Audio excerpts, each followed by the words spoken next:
জান্নাতীরা যখন জান্নাতে প্রবেশ করবে, জাহান্নামীরা জাহান্নামে প্রবেশ করলো, আল্লাহ তাআলা তখন ডেকে বলবেন, হে জান্নাতীরা, আলা আজিদুকুম, তোমাদের কি আমি বাড়িয়ে দিব না? তখন জান্নাতীরা বলবে, আপনি কি আমাদেরকে জান্নাতে প্রবেশ করাননি? আপনি কি আমাদের চেহারা শুভ্র করে দেননি? আপনাদের আমাদেরকে জাহান্নামকে মুক্তি দেননি?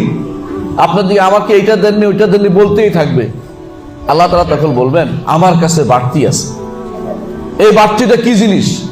সে বাড়তিটা হচ্ছে রব্বুল আলামিনকে দেখা, দিদার ইলাহি, আল্লাহ রব্বুল আলামিনকে দেখা।